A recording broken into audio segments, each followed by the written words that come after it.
Well, today it is the 7th of April 2021.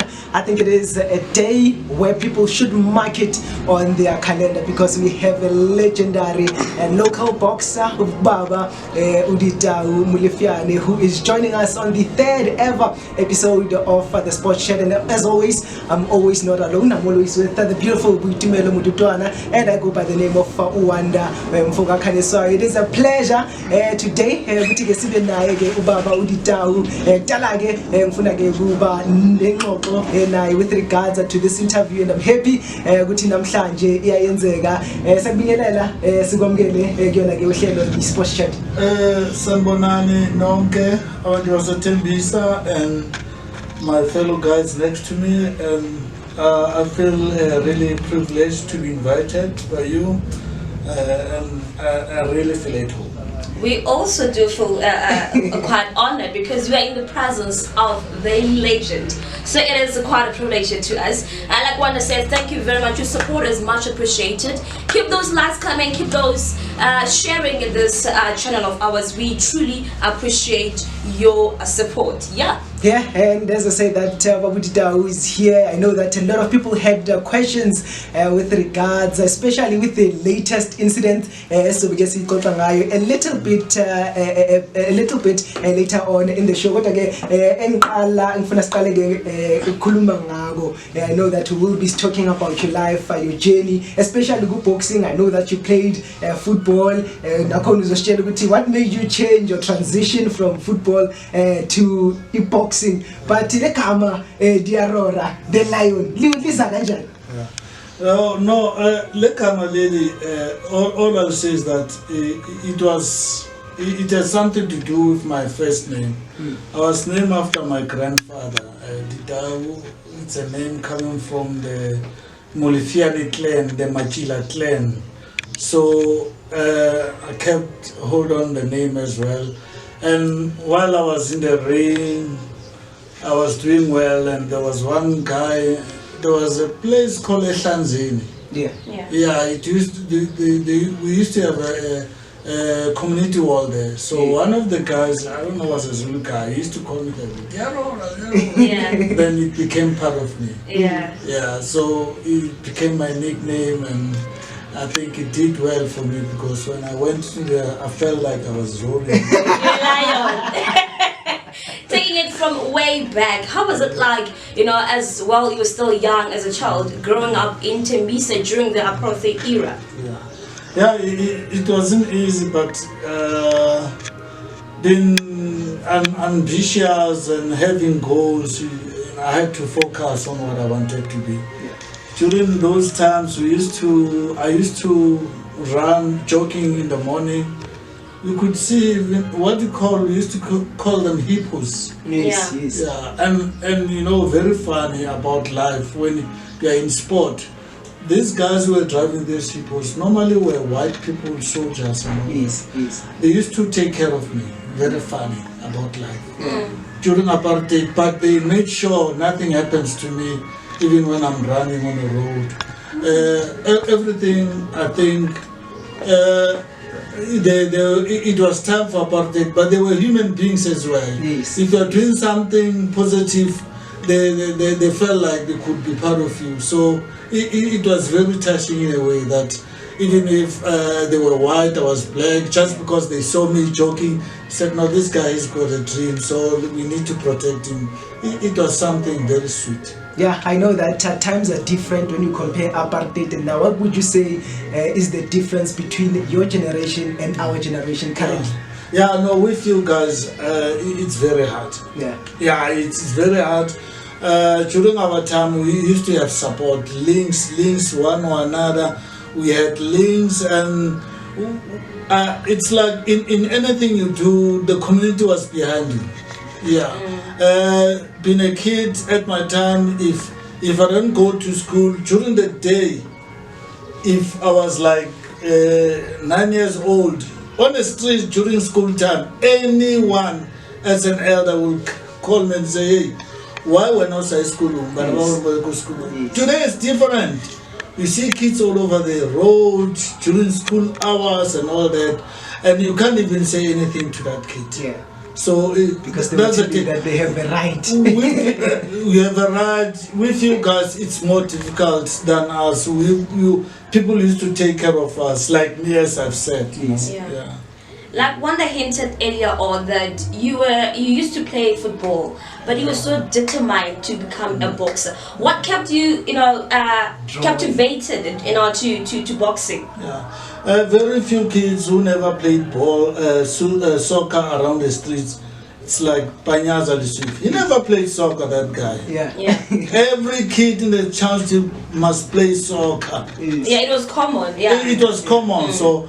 And I was good like any other kid because I was playing soccer and a very good one. I was playing 6 at 6. It's like a medal. Yeah. And they used to call me Mondo. I don't know. I'm a Tswana guy. So there's something good about the name. So, with my elders around me, like my brother and his friends around Kalambazo. There's one called Mandla. He's one of the guys who influenced people like Jerusko Sana to be doing well in soccer as well. They said, no, but you as a boxer, but you do better, man. So they felt too good in terms of you playing soccer. And I decided, I should go for it. Let me focus on boxing. So I left everything, focused on boxing as such. And I remember when these guys were playing soccer together, they were going to Fountain. During that time, there were changes coming, a little bit of transformation. So during December, they said, hey guys, we're going to Fountain and all that.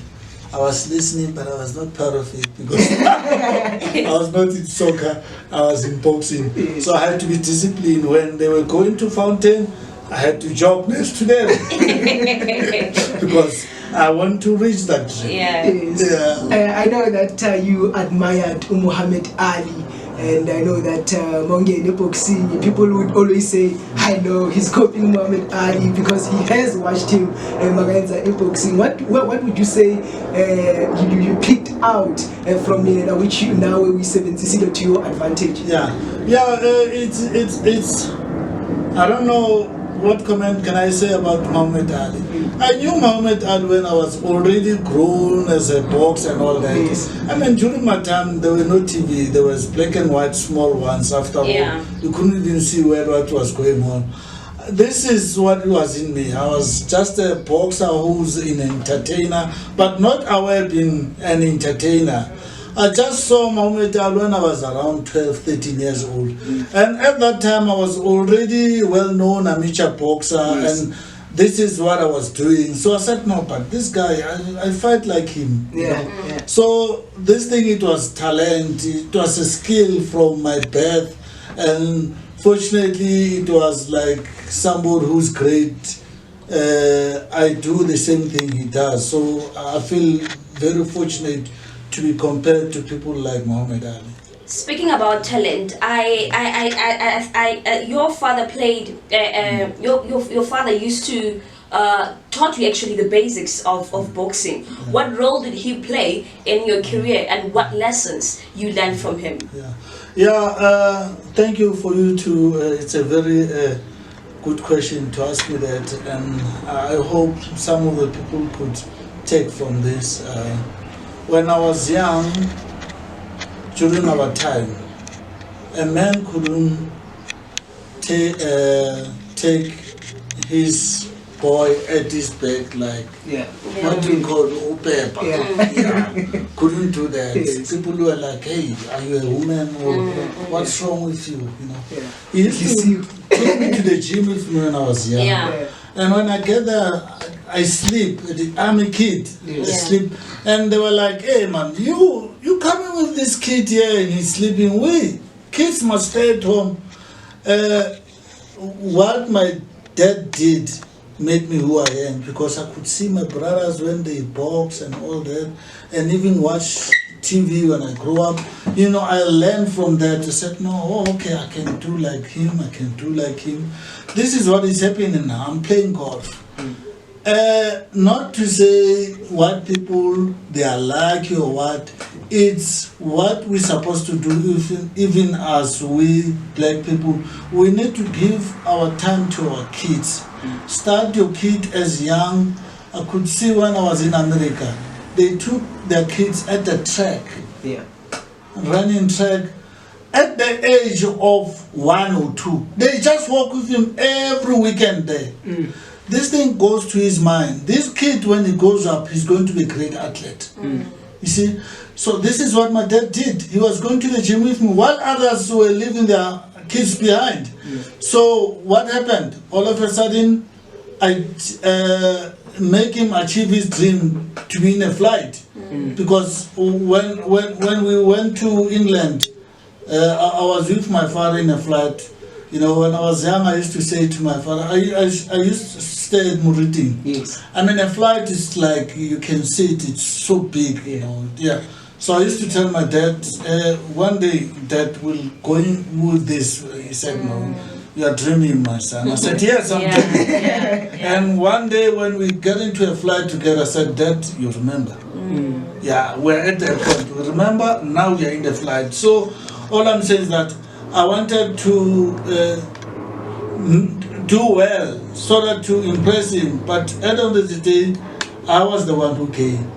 So that's what I wanted to make a point to our people that, guys, we need to make sure we give time for our kids.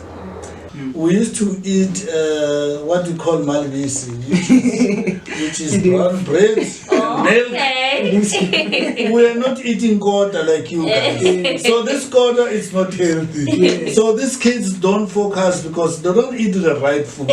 So during my time, I used to eat right food, and that was free, by the way. Yeah, malibisi was free. And after eating quarter, you fall asleep. You are tired. You're tired, and this is fatty food, not wealthy. I'm not trying to dismarket other people's business, but I'm trying to be honest. We need to eat the right food.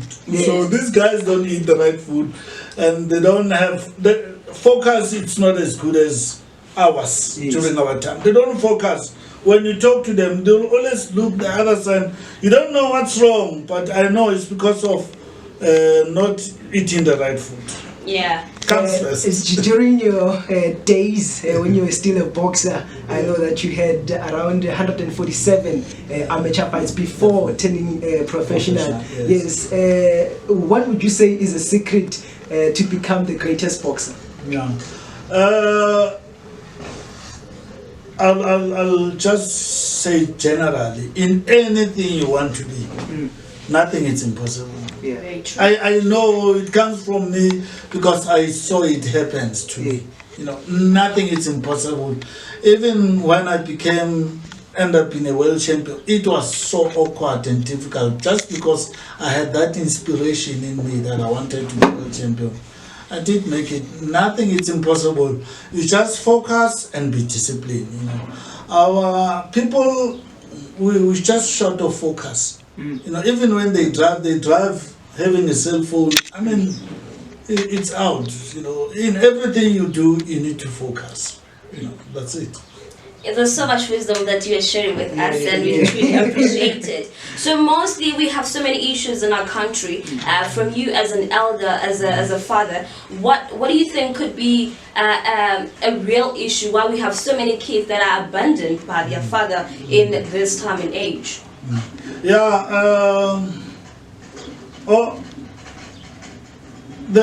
some things that are beyond our control, which is the politics of the government.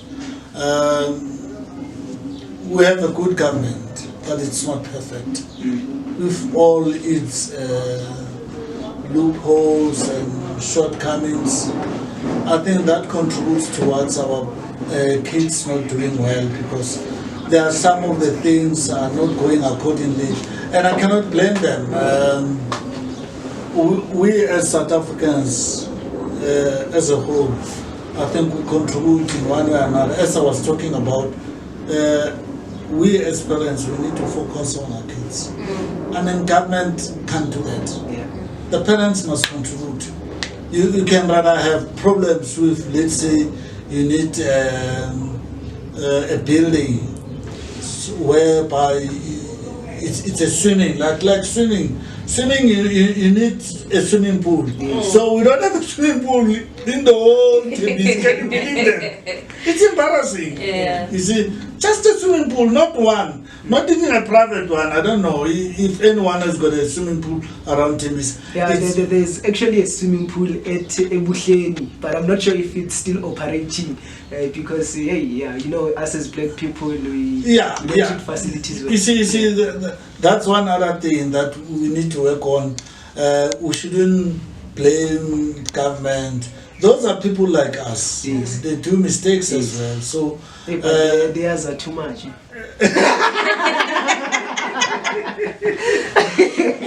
I think if they see this, they will feel embarrassed and fix what needs to be fixed. Yeah, they will do much better. But we have great guys like Panyaza and the likes who contribute in a very positive way. There's so many other people who are doing well. So hopefully we'll have that. I get jealous when I see, right now, as I was telling my sister, that I'm normally in Randburg on weekends. Yeah. If I look at the infrastructure, the white community got, let's stop making excuses about it. It doesn't work anymore.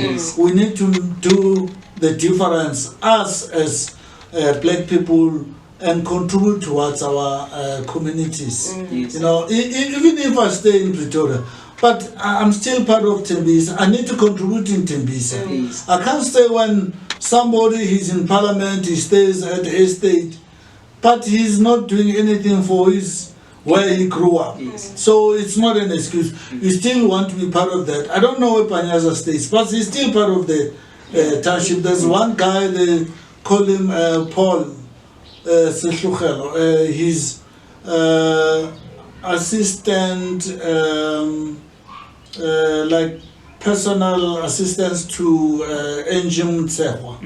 Yeah. That guy, I was with him a weekend in Bukamoso school. He's busy with basketball. All the girls were there playing. He said, I don't know where he's staying, but he's still part of the...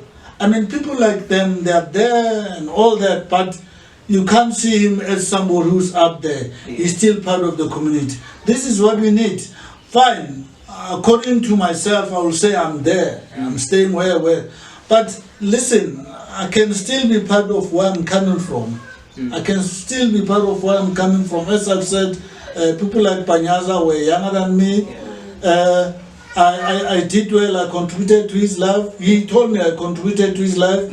And it's a cycle. We need to do all that, all of us. We need to contribute towards each other's success. Yes. And I think you really did contribute more to other people's life. I know that there are people who look up to you as they are meant, even though you might not know them. And going back to boxing, I know that you have traveled quite a lot. England being one of the countries you went to, as you've already mentioned. I think you were fighting against Unel Haddock that time. How was the experience like, and how far back are we as South Africans compared to other European countries? Yeah, well, there's one thing I'll tell you about South Africa you cannot take away from skill, talent. It's there, natural. Thank you. South Africans, we are so talented compared to even continentally. These guys can do as good as we are when it comes to soccer. We just need to focus and stop eating the mind. That's our problem. Yeah, we can focus and be disciplined. Like those countries, I mean, these guys from Cameroon, when they go up to as they are World Cup wise, I mean, I admire those guys. Admire those guys. And you could see those guys, Roger Miller, they were dedicated. So in our country, we lack dedication. Our soccer, if I look at it today, it's not what it was during the time of Dr. Kumalo. You know, I'm sorry to say, I'm going to be personal. I'm a Orlando Pirates fan. Okay. But I used to watch I just want to see Dr. Kumar. Yeah. Or AC Jolene. Yeah. Yeah. Because I love the way they play soccer. There's a flair, beautiful soccer. We didn't have that racism in soccer and say, no, just because I'm a Palace friend, I can't watch even the guys who play for Chiefs. No, we watch everything, we watch together. Even if today you can see somebody who's going to the matches, he's wearing Pirates jersey, the other one wearing Chief jersey, they see together and rejoice. This is that flair. I was just wanted to tell you that South Africa has got. We have that big heart and humanity in us. You know, we just have to make sure we extend that to our people. Yeah. Like Wanda saying, you have competed against so many people. The list is endless about Joseph Murray. But what separated you from other fighters during your, in your division? That one is one other thing that I've said. Some things are beyond your control. I had a team of people behind me. I can't do it by myself. If the support it's not accordingly, then you'll have a problem of reaching some of your goals. You know. But if you have a good support, like we had a guy called, he's still there.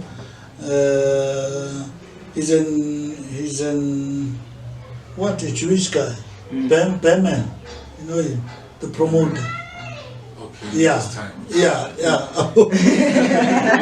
He's a promoter. That guy, he made some of the guys their dream much easier because of having connection. People like Welcome Nita, Vuyani Pungu, even Tingam Tobela Ford.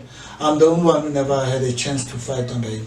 I think if I would have had a chance to be under him, I could have done much better. Plus, you were known for that. So, there's one thing that I say is that I never had those opportunities, but I never complained or tried to focus my life on negatives. Fine, no chance, but listen, I can still do it without him. And I did it. I went to America by my own. I was based in America, fought in Australia for the World Championship. I went back to America and by myself without any sponsor or whatever. And I became a world champion. So what I'm trying to say is that let's not make excuses. It's just because I've never been under a payment, then now, I can't be a world champion because no. Listen, where there's a will, There's a way. There's a fight between yourself and Lopez, which was titled The Tiger versus the Lion. I know that a lot of people felt that that fight did not live up to expectations. I was reading an article where a journalist said, and I quote, let me just quote him directly. He said that Molefyane turned out to be a pretty tame lion, and even the tiger seemingly had a couple of his claws missing. What can you say made that fight not to live up to the expectation as people were really looking forward to that fight? I get emotional when I think about it. That could have changed my life much better than the way it is now, if I could have won the fight. And when I think about my township, I'm not saying South Africa, I'm just township, tembisa. When I talk about South Africa in Cape Town, people are still talking about it even today, the fight. Technical, as I've said, from the initial when I'm talking about people at your back.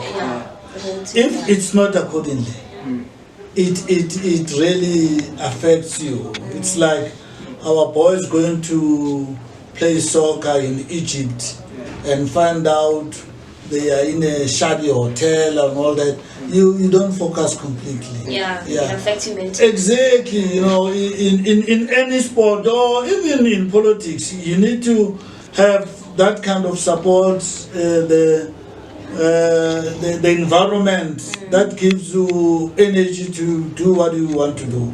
So according to me, it wasn't accordingly. I think that's what affected me. But because when I look at him, we did talk, me and him. He told me, you are a very intelligent boxer. I've beat you because I knew what I was up, because he had an experience. So I can't want anything better. I've been in the ring with Tony Lopez. Yeah. It can't get better than that for me. Yeah. Yeah, it's an honor. But what happened is in the past, okay? Definitely. Right, it's in the past. Exactly. But looking at so many people that you fought against, what is one fighter that you've always wanted to fight, but unfortunately you retired before the fight? Brian Mitchell. And why? Yeah, he retired, I think a year or two before I fought Tony Lopez. Because he fought Tony Lopez, but he retired. But I know, according to them, I was not his class. So he couldn't get in the ring with people like me, according to them. So I felt like, you know, I wish I had a chance to be in the ring with him. You know, if I had a chance, I could have maybe showed people something different. But anyway, yeah. Yeah, going back on the 19th of March 1993, you win the world title in Sydney, Australia. And after winning that fight, you were fighting up against Reino. Yeah. After winning that fight, what was going through your mind representing South Africa, not only Tembisa now? Yeah, very emotional, very emotional. I don't know, they normally say when I'm so excited about something, I don't normally smile. You know, I just couldn't. Why? I don't know. It just happens. Yeah, if you can look at me carrying that belt, I get so angry because I don't show smile like that. Yeah, And that is what is expected. you know, and I look at it and say, I should have smiled. Maybe I could have got one more beautiful girl as my girlfriend. because one would assume Exactly.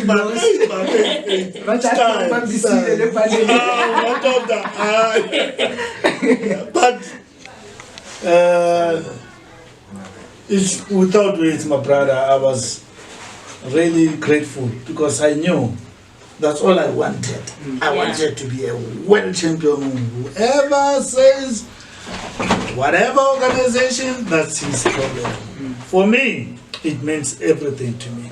It's historical, it don't change. Yes. I'm the first WBF lightweight champion in South Africa. Yes. So it's in books. Yes, it's in history and you remember this it's written. It's written. So do you feel like you are being celebrated enough as a Ditau, Diarora, Molefyane, especially in Tembisa where you come from? You know, when you talk about Tembisa, it's everything to me. Every day when around Tembisa, I feel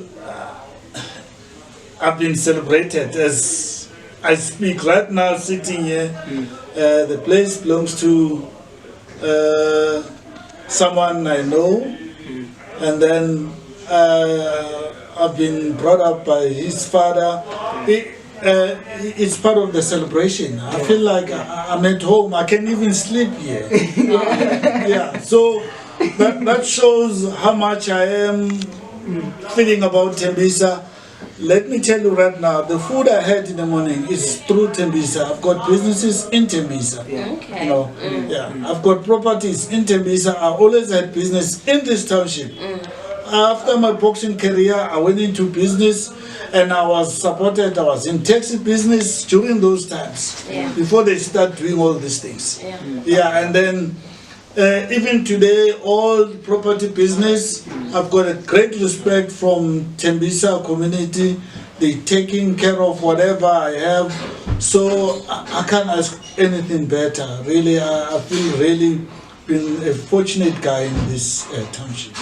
So you are from what I'm gathering, you are very grateful to how Tembisa is showing appreciation for what you've done. But as a country, are you grateful for the appreciation that we're showing as South African, because you have presented us, across the world? Even in this country, you know, as you say, right now I'm based in Pretoria. I have some friends in Pretoria. I'm in property there as well. and I'm playing golf with the guys in Pretoria. I'm at home. They know me. Some they don't recognize me, but at the latest they could see who's this guy. And I play golf with them. I have fun. Like yesterday, we were playing golf. It was nice. I feel at home as a South African.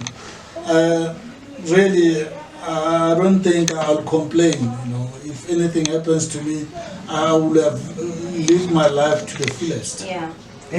I know that most of the people, especially when it comes to soccer players, when they retire, some of them go broke, and then you ask yourself, but these people were earning a lot of money. Yeah. What happened? And I'm happy to hear you saying that you are having businesses and properties, and which I think is very important. I mean, you are a legendary boxer, and it will be sad, especially for us reading about you, and then when we see you today, we see someone also going to understand. What would you say is the state of boxing, especially because not a lot of youth take boxing seriously? Sports like boxing, basketball, rugby, it's like Football we are channeled. Football is the only sports we have. What else we having a lot of different sporting codes. Yeah, it's true. You remember I told you at first when it comes to the system of government, the system of how things have changed around the community. As a Tembisa before, I knew everyone in Tembisa. Everyone knew me in Tembisa. Everyone, even if I could go to Davidton, I will see a guy from Tembisa when I can see him. So things have changed completely. So we don't like have that kind of compassion towards each other anymore. You know, yesterday your next door neighbor, he's your family, but today we are not in talking terms. I don't know what's happening. So I think those are some of the things that contributes towards our community now. It's not good, and these boys, he can be a national champion in boxing, but no one knows him. It's sad, you know, and I think it's because of all the transformation that goes on. There's so much negativity as much as there's positivity as well. Speaking about the negativity and actually what most soccer players go through, have you, as you as a boxer, we go back to during your time when you were famous and making money during that time, are there any decisions that you made which today you regret that you wish you didn't make? Yeah, no doubt about it. Yeah, no doubt about it. So many, you know, I remember when I was a boxer, my stable, my boxing stable, it belongs to my father. Yeah. So there was a time where I felt like, can I change the stable? And during those times it was different. You know, black tax. Like, you can't go out of oh, because you're a professional, now you go out. Don't come back here. You know, so I thought of it and I said, hey, my mom will kill me. And my mom is not in boxing. But I thought of my mom, hey, she will kill me if I get out of the house, you know. Because I felt like if I could get assistant of that guy. Not to say to go to him, just get assistant. But now things were different. So those are some of the decisions I could have took at that time and say, you know what, I'm going to Birmingham. And if I go to Birmingham, the problem is that when I go to Birmingham, I must change my stable now. Under Brian Mitchell's stable or under Dingan Tobela's stable. So now I'm at Sowetan now. So you see that those kind of mentality we had before. People of Tembisa didn't want me to go to Soweto. And they used to support me everywhere. So I couldn't join a club from Soweto. Then it would look bad. So those are some of the things that you said, and I could say I regret I could have made it, and I didn't because of those weak reasons. So this is more personal though. I wanted to ask Uti, how many kids do you have, and what lessons did your father teach you, which you feel were valuable for you to teach your kids as well? I'll start with the kids. I've got 4 kids, you know. The first 2 are boys, and second 2 are girls. The first 2... It's balancing the equation. No, that one is natural.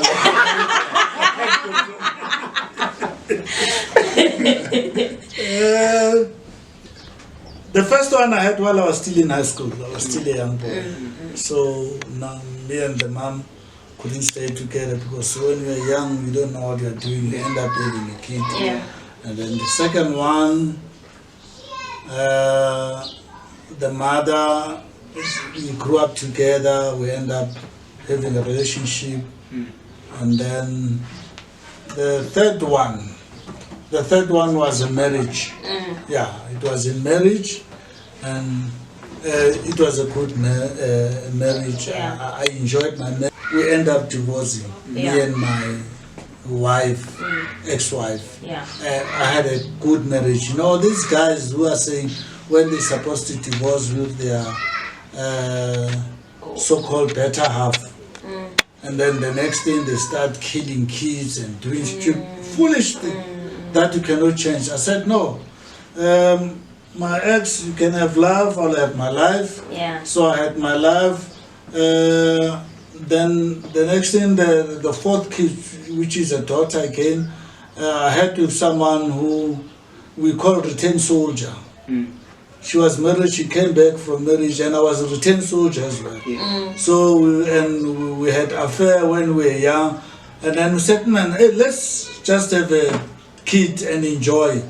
Because we learn what is marriage is all about, the hard type of marriage, and we had a kid. So that's how I had 4 kids, and all of them, I love them, and I'll always love them.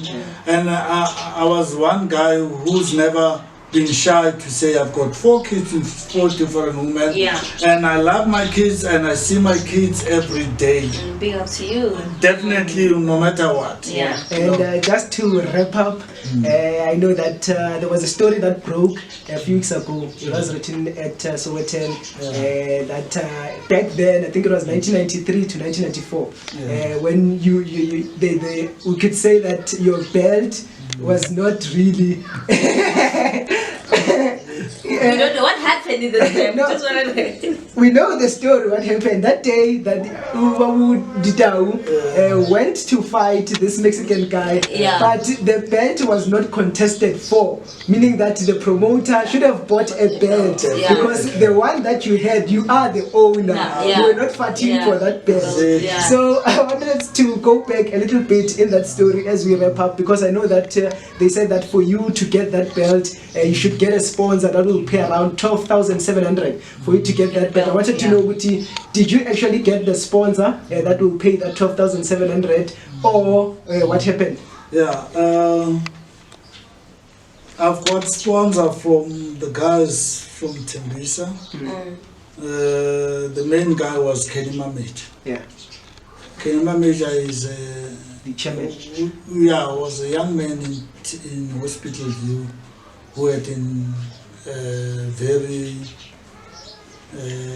bright future in boxing, but he never made it as a boxer. He never even went into the ring, but he knew everything about boxing.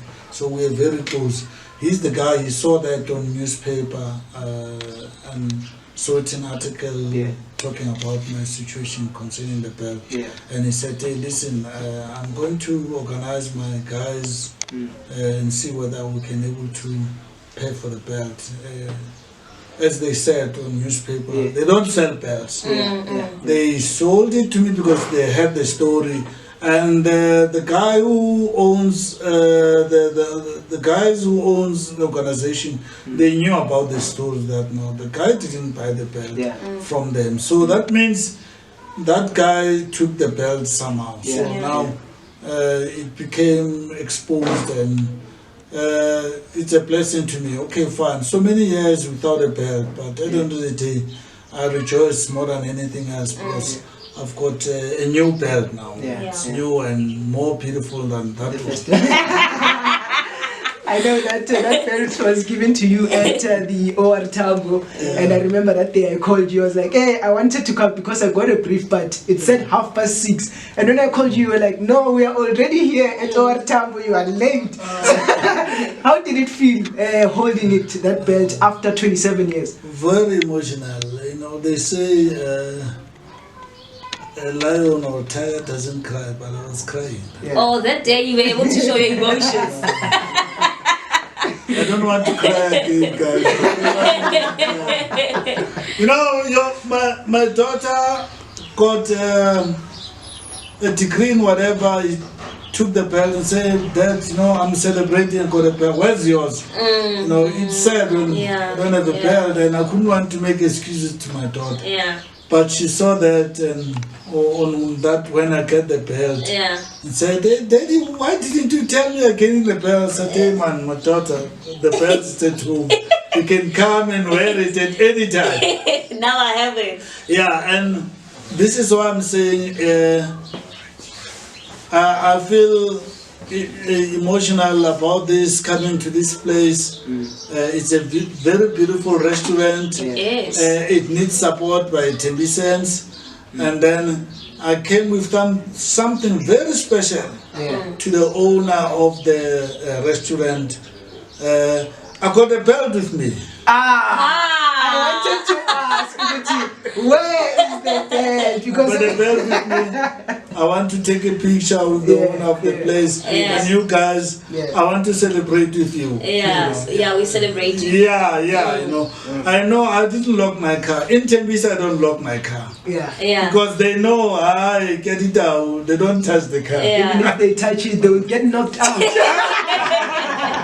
That to you know, as we're wrapping up, to young boxers or even people that are in the sport, what is a message that you could give to them, which helped you during all the time in your career? Yeah, it's not only in sport. Yeah. Generally, in anything you do in life, be honest, be truthful, and try to simplify life. Simply then, be honest, be truthful, simplify things. Let me tell you, you live like me. I wake up, I do gardening, I'm jogging, I'm training, I take a siesta. Do you know a siesta? Some people don't know what is a siesta. I take a siesta, read a book, I have a good day. I look outside, as long as I see the sun, it's a good. You don't need millions to have good life. People don't understand. No, having a good life is if you can able to wake up and able to do whatever you want to do. And me, what I want to do is just to train in the morning and I have a siesta and do gardening. Then you're good. What a day. Thank you. No, but a healthy mind, a healthy body, you are jogging, you are reading, and I think it's important, especially for us as young people, to invest in reading. Because apartheid made us to be far back, and now we should recover by reading so that we can be at par with these white people. But I know this is maybe probably my last question. I think you should have fought Nelson Mandela. And the prize, because it was apartheid times, it would have been Winnie Mandela. So that whoever wins takes who wins. Do you think? Yeah, no, that's a dream. She is still beautiful. Even in the coffee. Yeah.